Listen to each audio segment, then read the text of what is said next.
Hi everyone, welcome to the August-September edition of the Brooklyn Park Now show. We're at the Brooklyn Park Library, where we are soon to be moving the library to another location. We are joined by Lisa and Dana, who are going to talk about this state-of-the-art library. It's going to offer many things for lots of people, all ages. And so maybe just talk about what you do at the library, and then we can start talking about the library itself. Sure. I'm a librarian for Hennepin County. I work over at the Ridgedale location, and I'm working with Lisa on the early learning space in the new Brooklyn Park Library. And I am with the Hopkins Library currently, and we've done a lot of work in a lot of our libraries creating early learning spaces. And we're very excited to be working on a new building for a great community like Brooklyn Park. The details in the children's area is one of the areas that we're really excited about and working out. Yeah. Getting community input because we really want to hear from people. And then in 2016. Yeah, and so let's talk about that. So you get, I think I'm looking to try to see how people use that space. What are they hoping for in the library? Because once it's built, you can't really change things. You're trying to get it right the first time. So how are some different ways people can maybe share their opinions with you? Well, there are a lot of different ways that the community can offer their input within the library building. There's a couple of boards where they're asked a few questions about what they'd like to see as far as their hopes and dreams for the library. And I think right behind us we have a few of them. Exactly. So if you're in the kids area, you can write in it, or if we're in the grown-up side, you can as well. We'll also have survey boxes out in the library if you prefer that method of communicating. And then we also have a survey on the Brooklyn Park website that they can do, and through Facebook and the Twitter account as well. Yep, absolutely. Okay. And it's just a couple of questions, but we really would like to hear from a lot of people. We know that the libraries are very active. Brooklyn Park is a very busy library, and hence the need for a new library. Yes. And we Kind of want outgrown this one, I think. Kind of. And we just want to make sure that we reflect all the great things that people want to see about Brooklyn Park in the new facility. So, like, what are some of the ideas you guys have talked about, or what's some of the things you know it's coming in that new library that people might want to know about? Well, one thing that we are planning is definitely a very big play and learn area for kids in the space, with a lot of interactive elements for families to meet other kids and play together. So it won't be quiet zones. No, it's good conversations going on in the library between families and kids and other kids. Yeah, libraries are really gathering places. You really see that. There's people every day, all day. They're open a lot of hours, and people meet at the libraries. They use all the resources, and some of the newer things that we're incorporating are elements of play. And play is a great way to learn. It's an active way to learn. And so we want to provide opportunities for children, their caregivers, and to meet up at the library and have another great activity to do. And teachers have told me that one of the ways kids learn now, it's different. It's not, just open a book. They're more interactive. They're used to iPads. They're used to computers. Kids are much more astute at that, and that they kind of need that if they're going to learn to read or interact. And so I think the new library is so true, Jeff. It's that engagement piece, and you see kids are actively learning when they're playing. And it might be someone they just met at the library. It's similar like when you go to the park. It's like, well, let's do this mail activity together, and it's very organic and it's fun, and parents and caregivers can be active with their children doing the play. And there's so much research that shows that play is essential to a child's development. It's how they learn. It's how they're programmed to develop. And so this is very intentional and designed to bring out the best in kids. And it's fun. It's fun to play. A lot of life is very structured these days. Don't we know it? And it's an opportunity to use your imagination, learn collaborative learning, creative innovation, and you put out some toy elements, and the kids will take them and make them their own. It's like the classic toy used to be a box or a spoon, and we're not going to have boxes and spoons at the new library, but we're going to have very intentional areas where kids can learn new things together. Well, thank you for your time today. Thank you. Thank you. And I know we'll look forward, and we can't wait for the groundbreaking and all the steps that will happen to that. But again, just talk about people, get your opinions in. Exactly. As much as they can. We'd really love to hear from Brooklyn Park people about what they'd like to see in the kids area of the new library. All right. Thank you very much. Thank you. The city recently held the official grand opening of the kids' fishing pond, which is located near Community Activity Center on 85th Avenue. Its new name will be the Sunfish Pond, and recently I was out there with the police department where we had the Cops and Kids Fishing opener.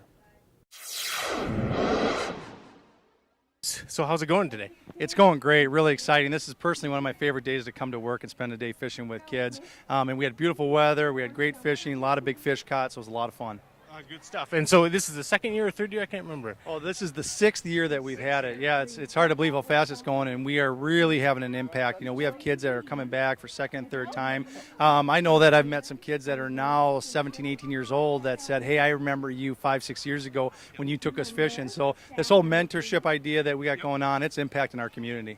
Well, I see there's a lot of supporters here, a lot of people. What are some of the people who kind of help donate and recognize our community? Well, and that's really the story behind the story is the fact when you have corporations like our longtime partners of Target and Cabela's have been by our sides forever. They financially support this, donate the rods and reels, the prizes to the kids, the bikes, but then Living Word Church donates and Godfather's Pizza and on the list goes of people that come forward to help us. You know, King Solutions comes with, they're not even in the city of Brooklyn Park, but they like it so much they give us tickets to the Twins game for the kids to go. So it's the outpour, the outreach from the community is just awesome. And so I've noticed it's grown. I see tents up, and I see a lot more kids. How many, are we every year you're kind of increasing numbers? We are, and this year we actually strategically reduced the numbers the best we could. We've been cutting off at 120, and that's really max amount for our capacity to deal with. This year we stopped at 80, but we really picked 80 of the kids that we thought we could have the most impact with, kind of the kids that we thought were most at risk, and where we had an opportunity to engage them and mentor them. And so that's what we really picked, the 80 best kids that we thought would benefit from this event. Construction has begun on the new Prairie Care Adolescent and Teen Psychiatric Hospital. We had a groundbreaking ceremony in late July, and all this activity is part of a big economic boom that's going on Highway 610 in our city. I just have a few minutes of reflection really on the history that brought us here. This is an exciting day for me personally, for our whole team at Prairie Care, I think for all those involved in this project, but of course most importantly for the children of Minnesota who are suffering from psychiatric disorders severe enough to sometimes require treatment in an inpatient facility. Today is really a day that's been a decade in the making. It's about 10 years ago that Karen Fergain and I, Karen's now our COO here at Prairie, we're sitting up in Fargo, North Dakota, beginning a market needs analysis for inpatient care in the Twin Cities. You see, we were admitting children from the Twin Cities over 200 miles from home to our Fargo facility. This was a clue to us that there was a shortage in Minnesota. Tater Days was in June, and I had the honor of hosting the Mayor's Couch Potato Challenge, which was all for a great cause. So we're here today at the 2014 Tater Days Festival, the 50th annual, and we have Lisa Jacobson, who is helping to organize something that I'm going to take part in, which is the Couch Potato Challenge. Maybe you can tell us a little bit about that.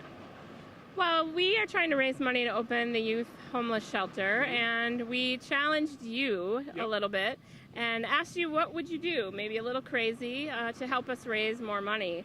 And so this is what we came up with, the Couch Potato Challenge.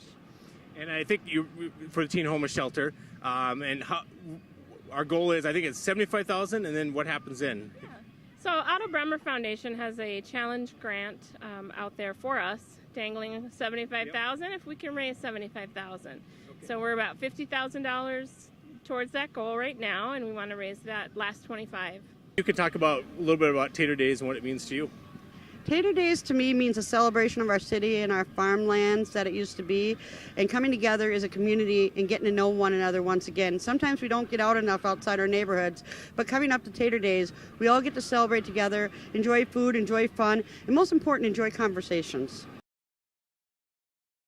The official groundbreaking ceremony for the Brooklyn Avenues for Homeless Youth will be coming up later this month.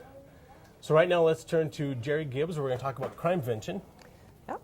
And so there's some new tools that residents and police are using. Yep, we're very excited about our new program called Tip 411. We're kind of using National Night Out next week as our kind of our kickoff for this new program that we're excited about. And basically, Tip 411 is divided into 3 parts. The first part is where Residents of Brooklyn Park can receive alerts when things have happened in their neighborhood. And that's really come in very handy with the new neighborhood formation process that we just went through. So everybody should know the name of their new neighborhood, and so you just go online and sign up for which neighborhood you want to receive alerts on. Okay. So that should be a lot of full of good information for residents. The second part is crime mapping. And we have been using crimemapping.com for a number of years. Yes. I know you're real familiar with Yes, that. I am. And that's been a good tool, but as part of the TIP 411 program, we were able to get a new crime mapping process in, and it seems like it's been working very well. Other cities are using this. The one thing that Brooklyn Park is doing much better than other cities is we're actually able to get a summary in there.